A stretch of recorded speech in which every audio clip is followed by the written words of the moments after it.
Hi friends! Welcome to a very overdue episode of Yarnyheart Fiber Art.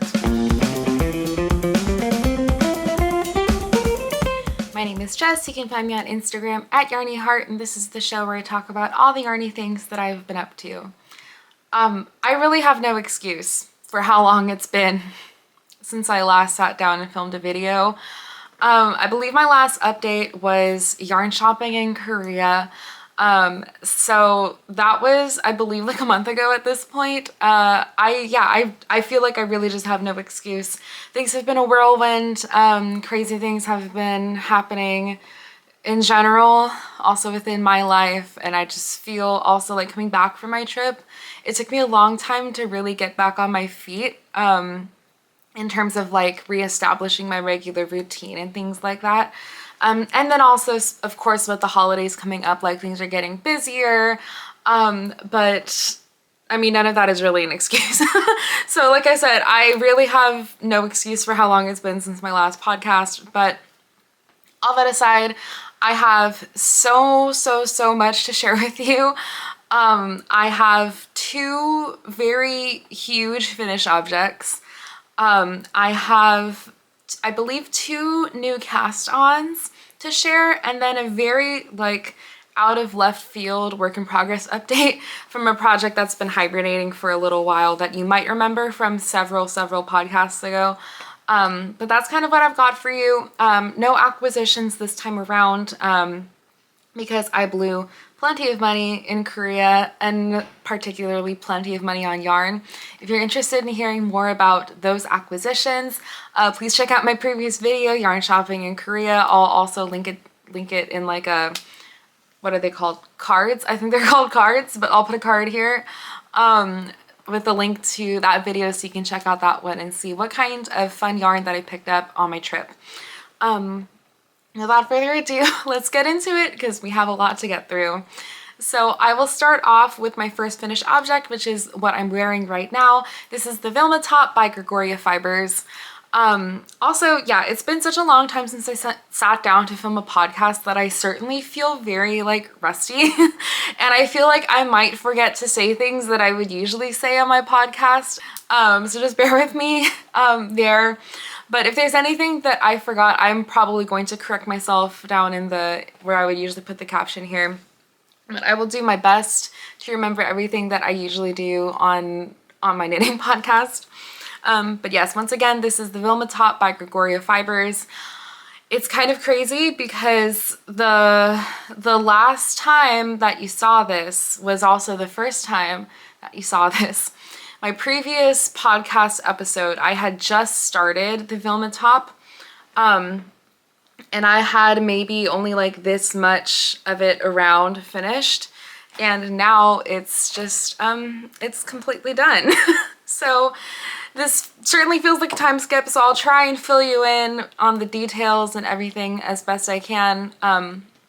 This is a like button-up vest style top, which is worked from the middle up close to the bottom. So you start with the provisional cast on, and then here, I'm gonna scoot back a little bit. So you start with the provisional cast on like around here. You knit bottom up all the way to the shoulders. You do shoulder shaping, neck shaping, all that good stuff. And then you pick back up at this bottom and then you knit downward for the hem, and then you do all the finishings, the button band, these nice little armhole ribbing. Yeah, so that's kind of how it goes. It was a fun pattern. It did work up pretty quickly, as you can tell. So this is knitted at a worsted weight gauge, or worsted or Aran. Actually, I think it's an Aran weight. I think it's supposed to be an Aran weight. And to meet that gauge, I held, I don't know where the ball band is, but this is Barocco Modern Cotton. You know what? One second, I'm going to actually look for, okay, see, that wasn't so hard. So this is Barocco Modern Cotton, which is a Barocco Modern Cotton, which is a worsted weight yarn that is 60% Pima cotton and 40% modal.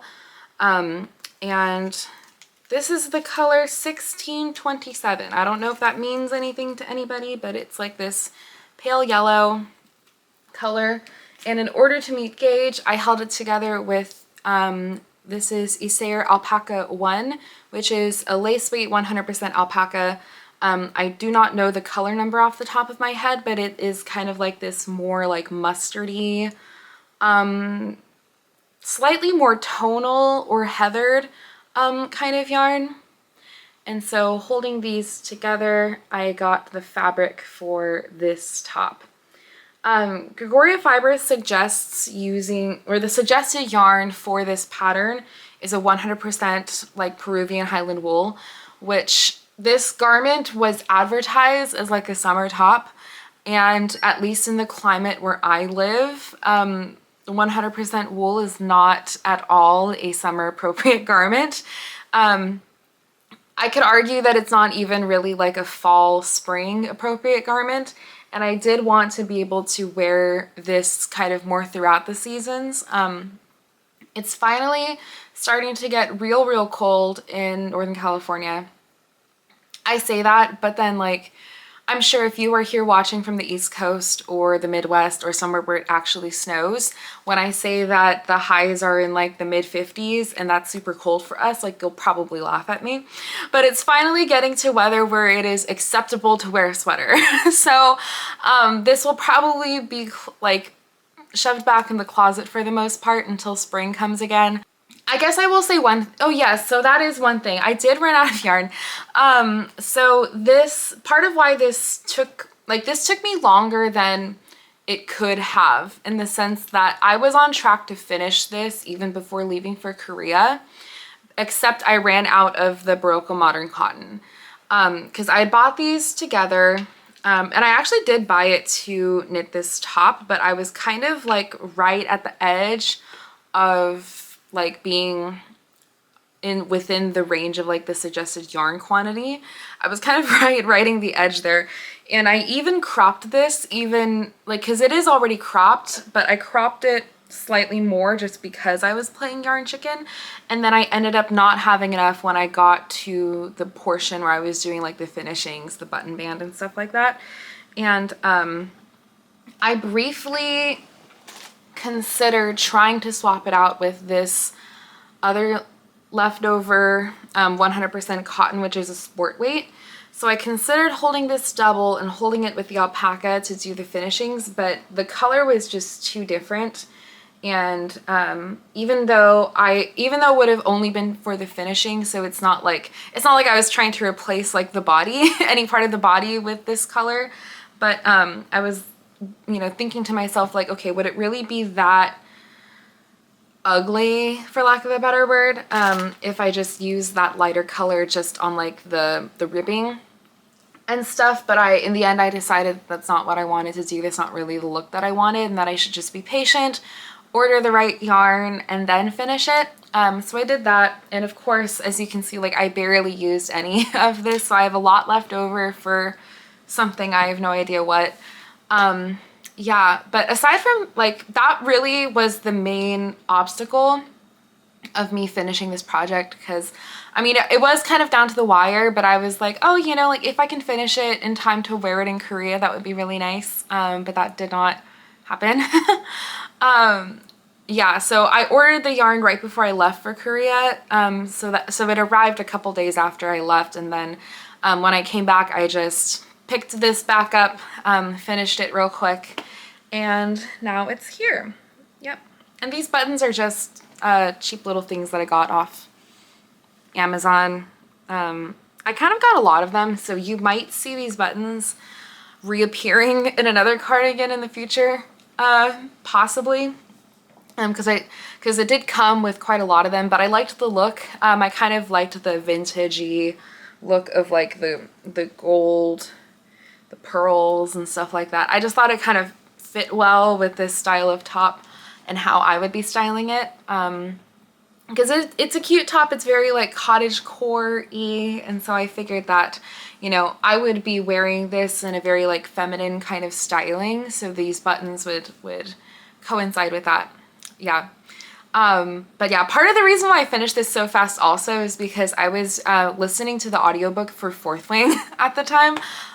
So many friends of mine have recommended this book series to me, and coworkers, that I decided to pick it up. I think it's interesting fiction. I feel like in my book it is very similar to like the Court of Thorns and Roses series, where I read that series while I was in college, so it wasn't too long after the books came out. And I have not read the fourth one. I only read the original three because that's what was out at the time. And I remember being so engrossed by that book in the sense that I kept wanting to read more, even though I wasn't super impressed with the prose or anything like that. And even though I kept cringing like throughout the entire book, I felt myself like super compelled to keep reading. And that's very much the same sense that I got from Fourth Wing. I'm now almost done with Iron Flame, which is the sequel to Fourth Wing. I only have like maybe a little over an hour to go on that book.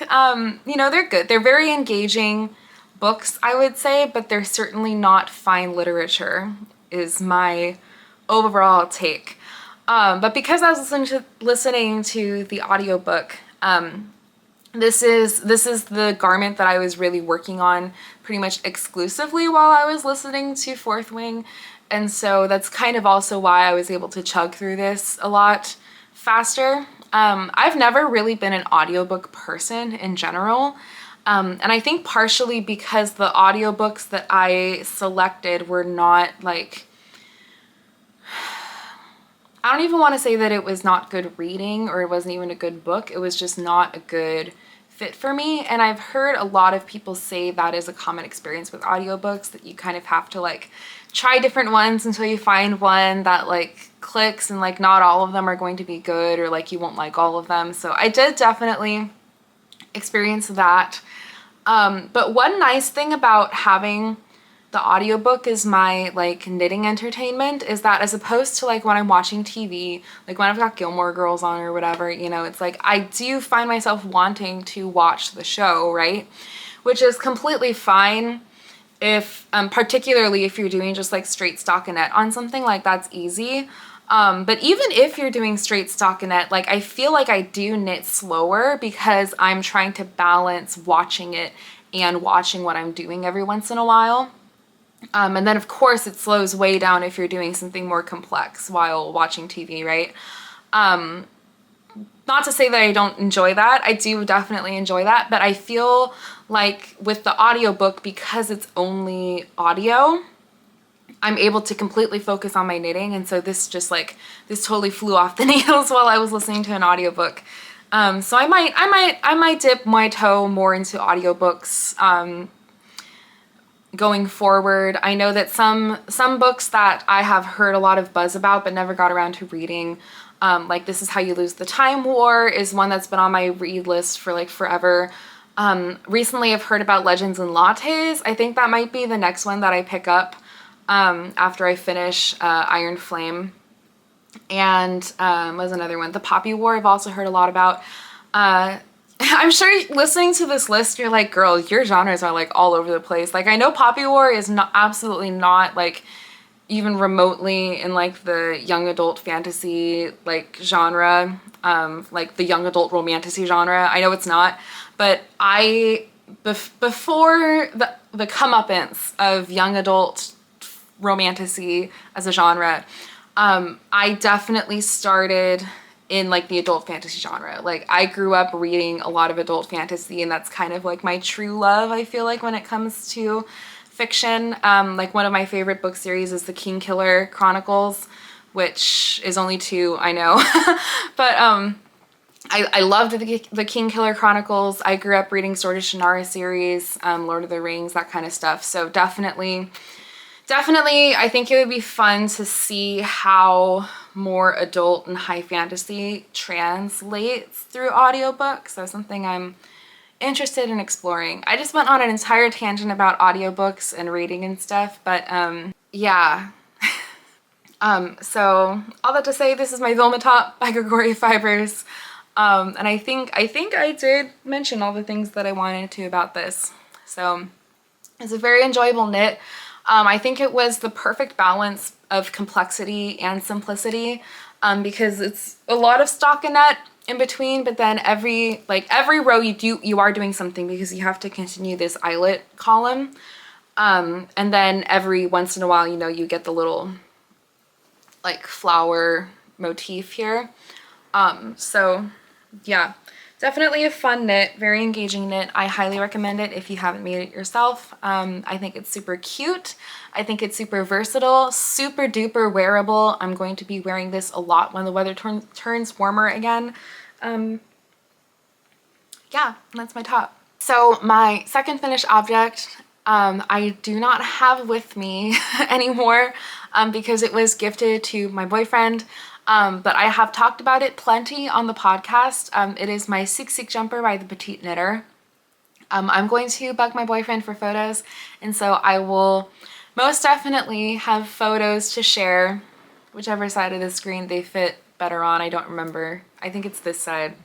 But I'm definitely going to bug him for photos. I will probably go and take them myself, if I'm being honest. But yeah, so I finished this sweater not that long ago. I would say maybe like a week ago at this point that you're probably watching this, is when I finished it. And it's really nice. It fits in perfectly. I absolutely loved working this pattern. I love doing color work. I certainly want to do more color work very, very soon. And yeah, it was just so much fun. Although I will say that towards the end, I did start getting stockinette fatigue is what I will call it, because this is a fingering weight pattern, which is perfectly fine when you're doing the color work. That is, you know, certainly perfectly enjoyable. But then once you get past that, you are just doing so much stockinette and fingering weight yarn. And I mean, of course, I'm just spurred on by my love for him, you know, but I don't know how well I'm going to fare when it's my turn to make my own fingering weight colorwork sweater. I don't know if my love for myself will carry me that far, but I mean, it helped that the yarn was wonderful to work with. Yeah, so that did help a bit, but I think it was also overwhelming because I was knitting a longer length for him. As opposed to for myself, I probably would have stopped a good like 3, maybe 4 inches earlier than I had to knit for his hem length, at least on the body. I did knit the bracelet length sleeve, just because in my experience, like a lot of men's sweaters tend to have like more of a bracelet length sleeve. Like you don't typically see men's sweaters with like this this kind of silhouette, right? So I did knit the bracelet length sleeve, which did help a little bit with the, like I said, the stockinette fatigue. But yeah, knitting the body particularly took a long time. That was kind of a slog. But towards the end of that project, I did find like a second wind of motivation, because he is going to Japan in early December with his best friend. And so I definitely wanted to finish that sweater in time for him to take it with him, because it will be a very nice layering piece and keep him toasty warm. So I was spurred on by that, and I feel like I did also get a little bit of a second wind, just because I could see the finish line. Like particularly when I finished the first sleeve, that was a moment where I said, okay, I can do this. I just need to chug through that second sleeve and then we're done. So that was certainly some motivation as well. Yeah, the pattern was great. I think my only concern with the pattern, and this was a modification that I ended up making, because the pattern starts with a 4-inch section of 1x1 rib for the collar, which from looking at the sample photos and looking at pretty much looking at the sample photos, it is knit that way to not be a turtleneck, because there is short row shaping for the back, but it's knit that way, and then when you wear it, it is supposed to open up and kind of be more of a crew neck style.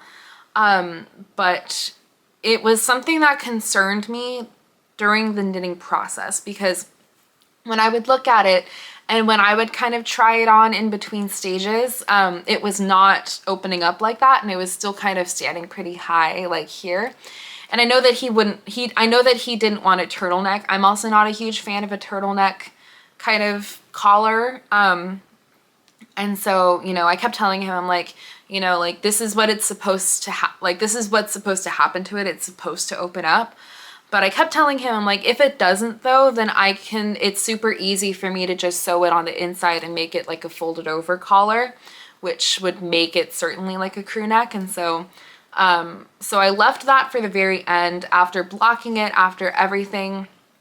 And then I just waited for, just waited for him to come over so that he could try it on himself and see what he thought about it.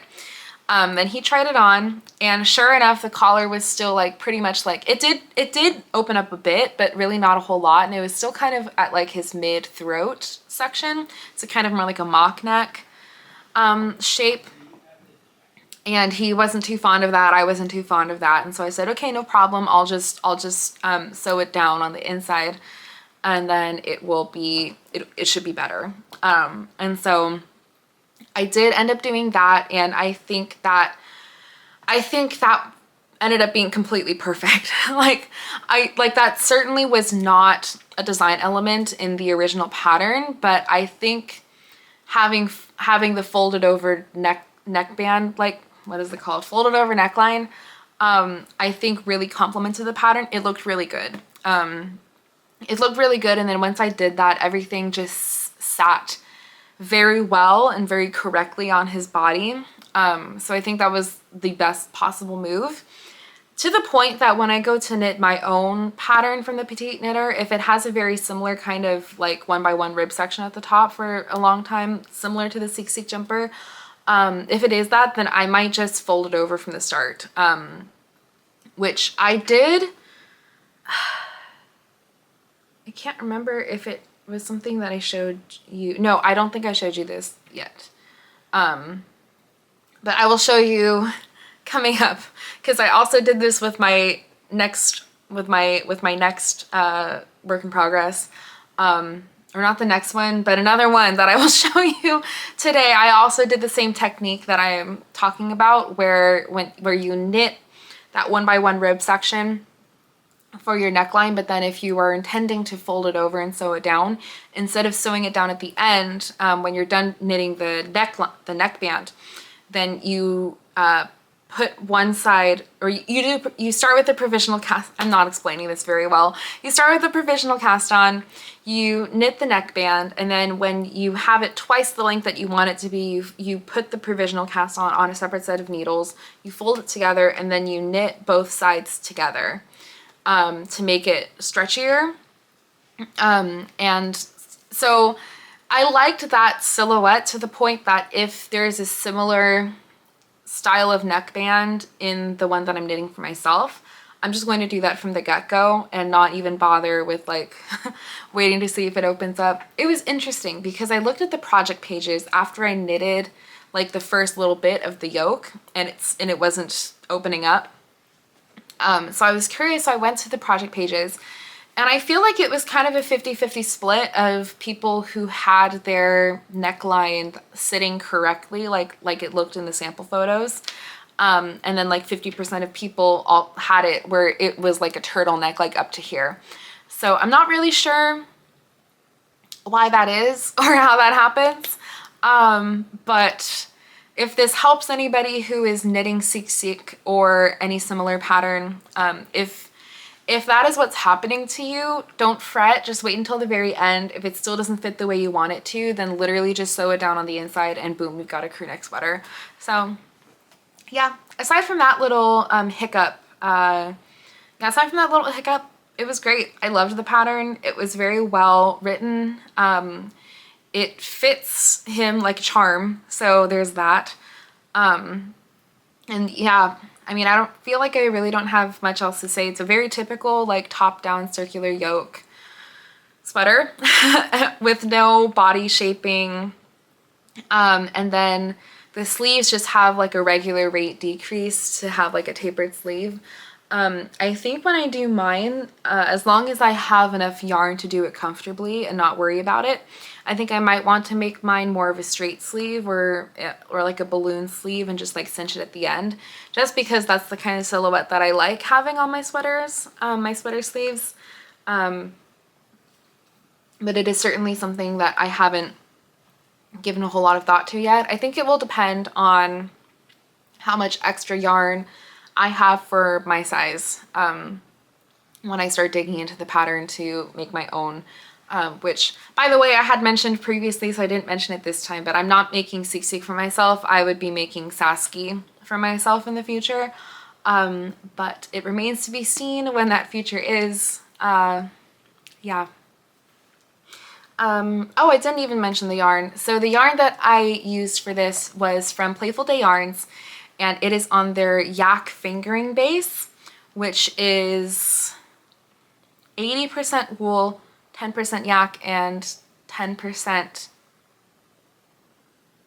nylon, I think. See, I started keeping all my yarn labels in a little baggie, which I think was a very smart idea and saves future me a lot of pain. Yes, so yak fingering, okay, so my bad. It is 70% superwash merino, 20% yak, 10% nylon. It is a fingering weight yarn, so it is a very typical 437 yards per 100 grams.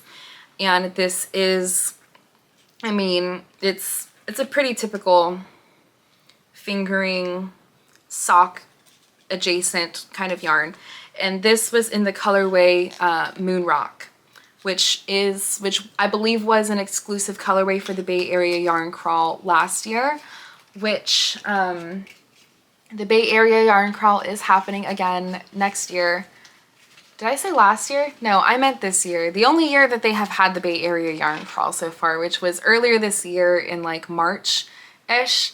But they are having the yarn crawl again next year. This will be the second annual yarn crawl. I think there's a couple more shops that have been added to the list. So yeah, so I mean, you can follow their Instagram, Bay Area Yarn Crawl, for more updates and stuff, but it was such a fun time last year. So if you're in the area or if you're interested in visiting the Bay Area, I would definitely recommend going on the yarn crawl. It was a lot of fun. I spent way too much money, but I got a lot of really cool exclusive yarn. I visited a lot of shops that I otherwise would have had no reason to visit or like no excuse to visit. And it was just overall a really great experience. So I recommend going on the yarn crawl if you didn't this year, or if you did this year and want to go again. It was just very fun. So keep an eye out for more updates on that. But all that to say, this yarn I believe was an exclusive colorway of the Bay Area Yarn Crawl, because I purchased it from the Playful Day Trunk Show at Uncommon Threads in in Los Altos. Yeah, so my boyfriend picked out that yarn, he picked out that color, and then he picked out this sweater pattern. And then I sent him back to, so I bought a sweater quantity of this yarn to make him a sweater with. And then he decided that he wanted this pattern, Seek. And I said, okay, well, that's a colorwork sweater, so I need another color. So I sent him back to the yarn store. He picked out Malabrigo Sock in their natural base as the contrast color. And we were off to the races. So that's the yarn that I used. That's the story behind the sweater. And yeah, so I think that's it for the Seek jumper. So before I get into my new cast-ons, I'm just going to give you a little update on a whip from quite a while ago that was basically in hibernation. And for some reason, I just felt really compelled to work on it all of a sudden very recently.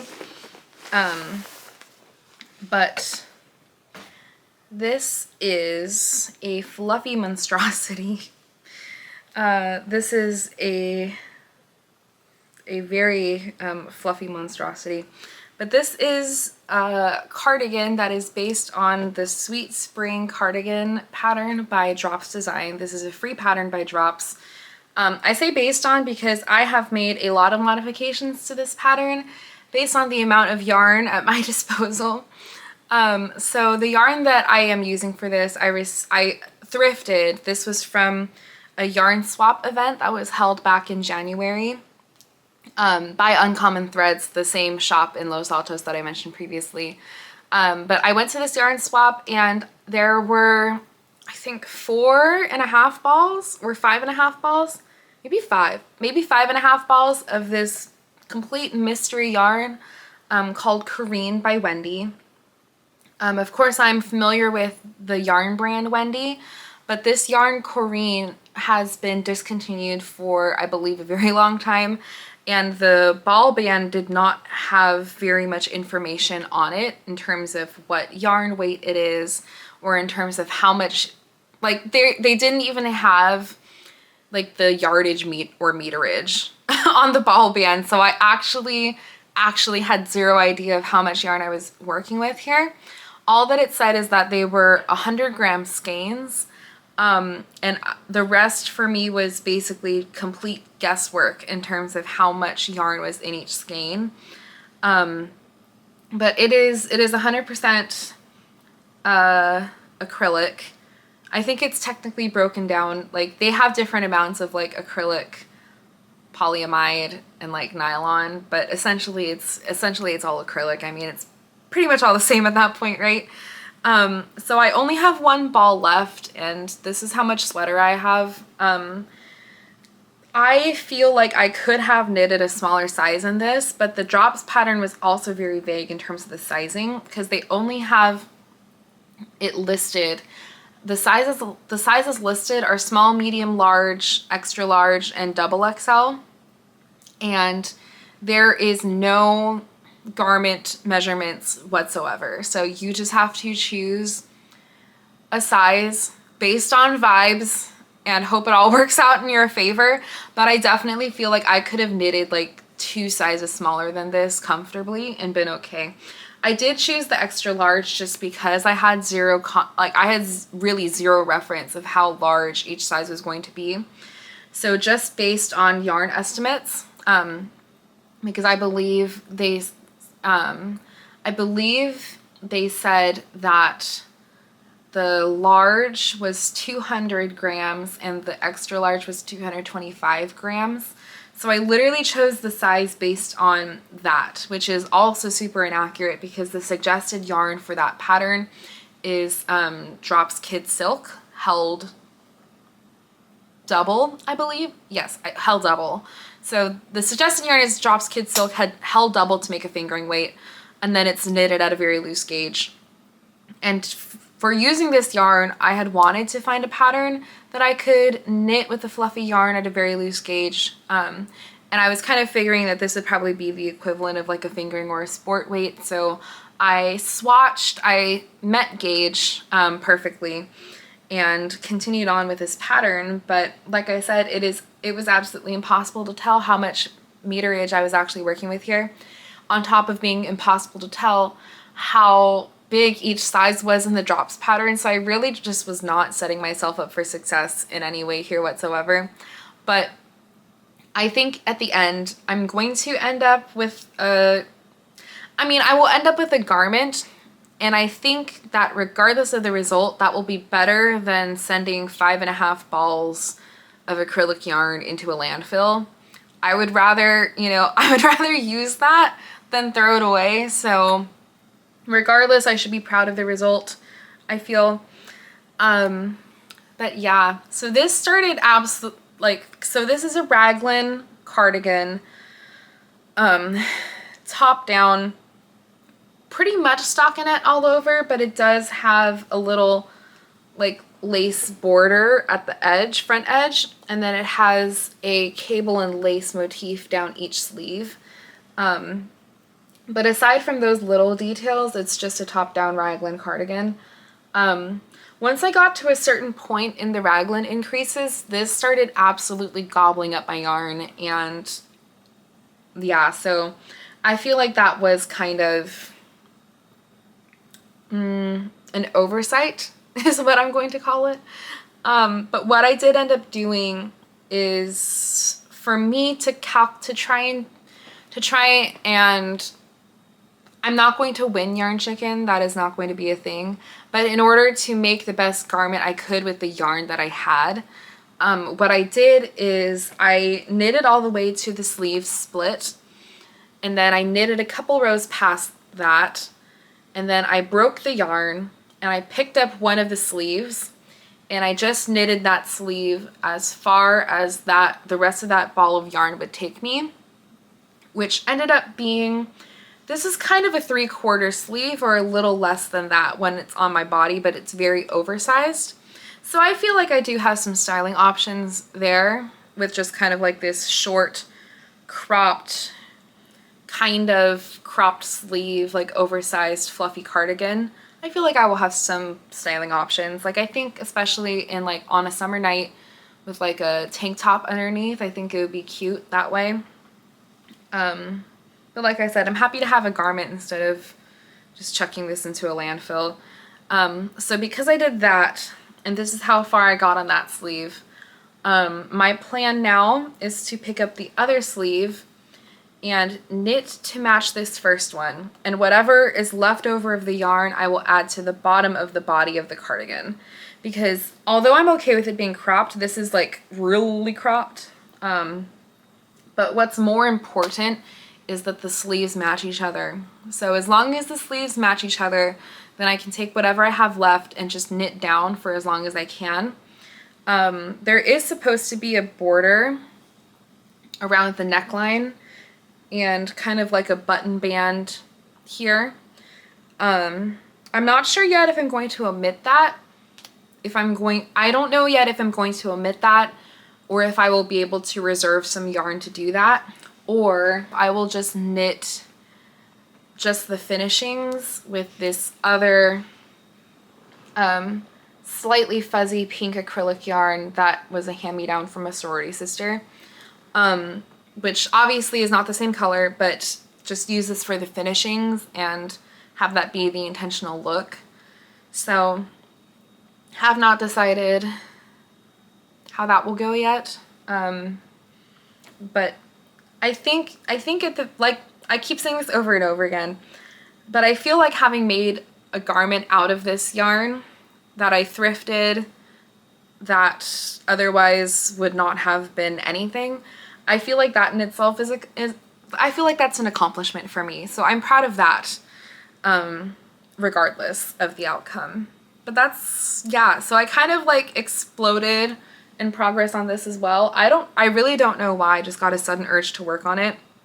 But I think after finishing this sleeve and realizing the state of the project, like realizing that I'm not really going to be able to make it exactly the way that I wanted to, I think that is certainly like a little bit of a mental stumbling block obstacle, and this might see hibernation again until spring. So we'll kind of see where that goes, but I certainly had some significant progress to share, so I wanted to share it with you anyway. Okay, so let me start sharing some of my new cast-ons then.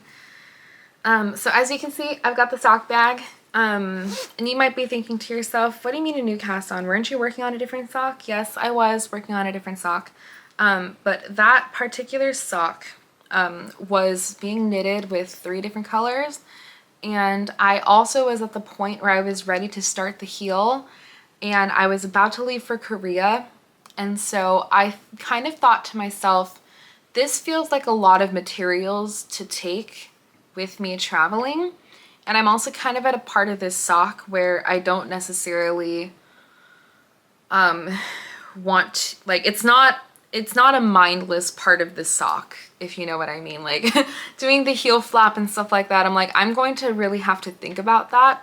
And I was kind of planning on bringing a sock travel project in order to do, like, for instance, like on the subway or something like that, like while I'm in transit. And so I ended up putting that sock on hold and I started a new one. Started is a strong word because all I did was I balled up the yarn and then I put it in this bag, and then I went to Korea and then I didn't pull it out for the entire trip. So I think, no, actually I take that back. I cast it on for this, and I did, I believe, like the cuff ribbing, and then I left it, and that was it. But I did not work on this at all during the trip. But since this was already on my needles, I just ended up bringing it to work with me anyway after I returned. And so this, pretty much all of this is progress that I've made after coming back from Korea. So like I said, since this is on the needles, and I'm motivated to work on it, I just feel like I want to finish up these socks and then I'll get back to the socks that I was knitting earlier. But we'll just kind of see. So this pattern is called Fairy Maiden, and this is a free pattern by this Handmade Life. But it's a pretty typical like top-down sock, and it has these, so it has like these 6-stitch wide ribs with the little pearls in between, but then the rib columns have this additional lace motif on it. So it's kind of like faux cables plus lace motif. Here, let me stretch open the sock so you can see it a little better. I feel my voice slightly starting to go. I did come back from the office where I was also doing a lot of talking with people. So I'm slightly starting to feel my voice start to go, but we're going to do our best here. So this is how the pattern is. I do think that even though this is a busy yarn, I feel like it still looks okay even with this patterned sock. Just because the sock pattern is so like repetitive and simple in a way, so I feel like it still looks pretty okay. But this is yarn that I also got during the Bay Area yarn crawl. This is by Koi Goo Hand Painted Yarns, and this sock line I think is called KPPPM, I think is what it's called. I remember it being something like that, and I remember being like super confused by what that was supposed to stand for, because I was like, okay, Koi Goo, okay, something something painted something, but I'm pretty sure that's what it's called, KPPPM, because it was very memorable to me because I didn't understand what the acronym was for. But I don't believe there's any color to speak, like color name that I can call this, because I'm pretty sure the way they do it, all their hand paints are unique. And so this also came in a 50-gram ball, and so I have a second 50-gram ball here, so this is split perfectly in half. But despite being at 50 grams each and split perfectly in half, like I don't know, like I just really wanted to knit this pattern. Like this would have been the perfect sock yarn to knit a toe up sock with, and just like knit until you run out of yarn and therefore you have no leftovers. But honestly, I don't know what I was thinking when I did this. I think maybe I just knew that I wanted to use this yarn and I wanted to use it on this particular pattern because I thought it would look pretty. Because this color kind of reminds me of like dried roses. And so I think for me it felt very fitting to use it on kind of like this lacy, fairy kind of pattern. So that's kind of what I did, yeah. I feel like at this point I'm getting close to the end of where I want the leg to stop. Like I might do one more of these repeats and then stop the leg and then start like the heel flap. So that's kind of where I'm at with this. Yeah, so once again, just a pretty typical top-down sock with a little bit of lace and cables involved there. And it is a very pretty yarn. It's really pretty. It's pretty, but the yarn is not as soft as I have encountered with some other hand-dyed sock yarns. It's not that the yarn itself is rough or anything, but it has a really, really high twist, which just, I don't know, it just feels a little like bumpy, if that makes any sense. Yeah, but I'm pretty sure this is the ball band is like buried so deep in here, so I don't know actually what the composition is, but my gut is telling me that it's a pretty standard like superwash merino sock yarn. That's what my gut is telling me, but I might look it up later, and if I'm wrong, I'll probably correct myself right here. I'm leaving a space for me to correct myself right here. Okay, So we're already at my last project, which is a lot faster than I thought it would be.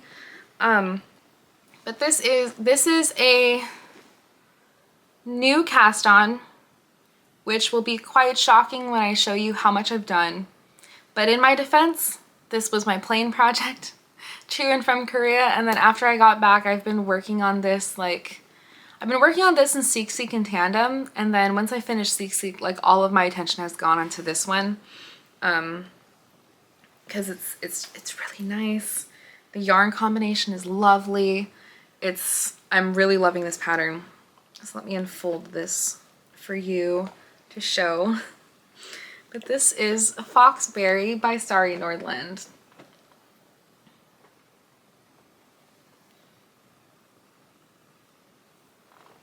There's so much sweater going on here. There we go.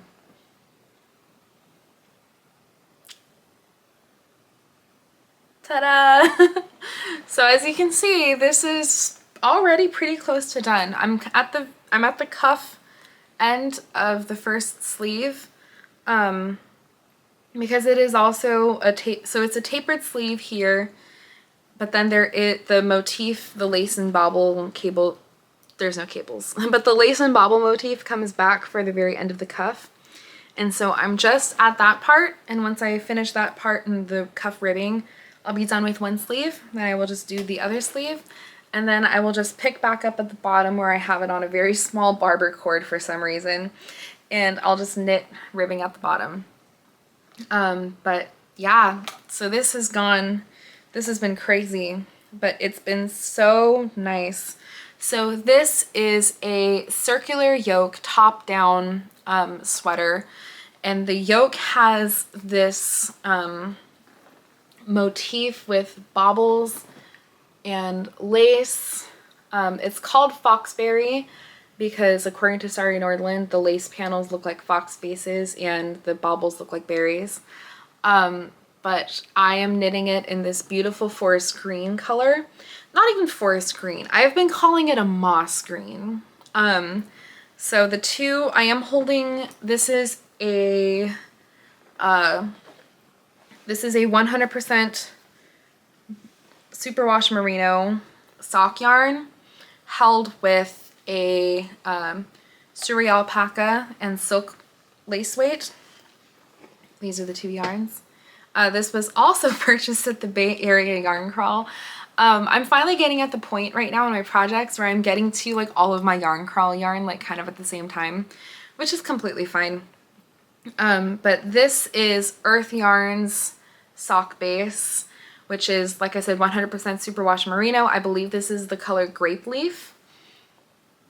And this is a Suri alpaca and silk. I believe it is 75-25. I want to say it's 75-25 Suri alpaca and silk, but this is by Onzula Luxury Fibers, and this is, gosh, what is this color called? I think it's Olivia. Sorry, so the Earth Yarns, this base is called Harvest Fingering. Yes, so 100% superwash merino, and then yes, color Grape Leaf, and then the Suri here. Okay, so this base by Onzula Luxury Fibers is called Hazy, and it is, I was right, so it is 75% baby Suri alpaca, 25% silk, and the colorway is called Olivia, and this is a lace weight. So holding these together, because I bought this one first at Black Squirrel Yarns in Berkeley, and then later in the crawl I was looking for a yarn to pair with this, except I only had a picture of this on my phone. And so when I was at the store, I'm looking at this going, is it going to be too different? Like, I don't know if it's going to look good together. I bought it anyway. And then when I knitted my swatch, I was just absolutely in love with the color that it made. It reminded me of moss. It's this beautiful mossy green because the Suri is very tonal. So it has some variegation in it. And then when that becomes a fabric, it just has a beautiful mossy kind of tonal quality to it. It's so pretty. It's so pretty. And I cannot describe to you how soft this fabric is. Like literally, especially after working on that fluffy monstrosity of a pink cardigan. When I switch from doing that back to working on this feels like butter in comparison. Like it really, really, really feels like butter. I love just holding it. I love like squishing it. I love working on this, and it's been so nice. So this is the sweater that I was talking about when I was talking about the technique of doing the fold over collar. So this was the one. So this is a fold over collar, but instead of doing it at the end, I did it at the beginning. So what you do is you knit the typical, you start with the provisional cast on, you knit the typical amount of ribbing for the collar that is specified, but then instead of just continuing to knit down, when you get to the end, you put the other side off of your provisional cast on onto needles, and then you knit two together, almost like a 3-needle bind off, to make it this, except with live stitches at the end. And that makes this super stretchy and nice. So I did that for my fold over collar, knitted the yoke, knitted all this stockinette, and I am now at the end of the first sleeve. And it has been so nice. I'm so excited. I feel like one reason why I'm knitting on this so much is because I can tell that it's going to be really warm when I'm done with it. And it's really cold outside. So I want to finish it and be able to wear it.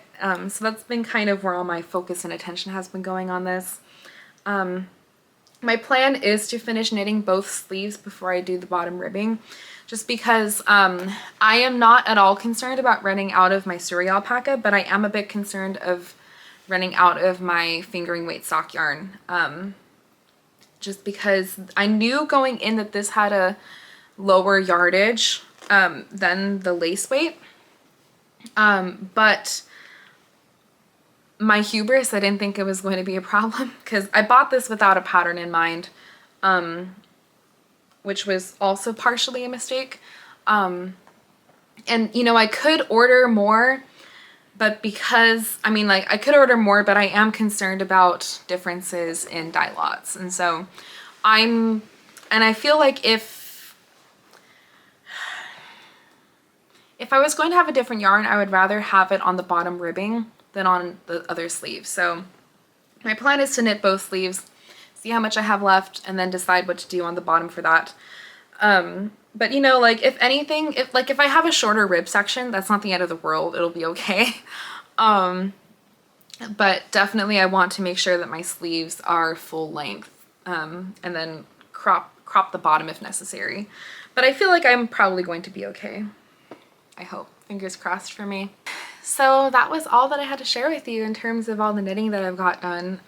It was a lot on my side because so many of the projects that I shared today, like these finished objects, were nowhere near finished the last time that we talked. And one of the whips, or one of my new cast-ons is like already almost done. So it was a lot of knitting on my side, but I'm very glad that it didn't push this episode like too long. A lot of progress, but not a lot of real estate on the podcast, which I think is great, you know? So, you know, going forward, I certainly hope that it does not take this long for me to film another podcast. It shouldn't, you know. I'm finally getting my life settled. I am not knitting any of my Christmas gifts this year, which I did last year. I knitted actually all of my Christmas gifts last year. But I'm not putting myself through that again. So going forward, it's just going to be pretty much regular knitting podcasts. I might come out with like a gift guide or like a winter knitting plans video. I know there are certainly a lot of like Christmas sweaters that I have in my saves, but I don't think I'm going to get around to making myself a Christmas sweater this year. Simply because I have a lot of yarn that I need to use already, and it would be stupid to buy yarn specifically to make a Christmas sweater when I have plenty of yarn. So I don't think that's going to happen this year, but I might live vicariously through you all and make a Christmas knitting roundup, pattern roundup kind of video. I don't know, haven't decided. But yeah, anyway, thank you so much for coming along with me on my knitting journey. I hope that you found some enjoyment out of this video. If you did, please make sure to leave a like on this video. Don't forget to subscribe to my channel and leave a comment letting me know what things you're working on this pre-holiday season. And until next time, take care and I'll see you soon. Bye.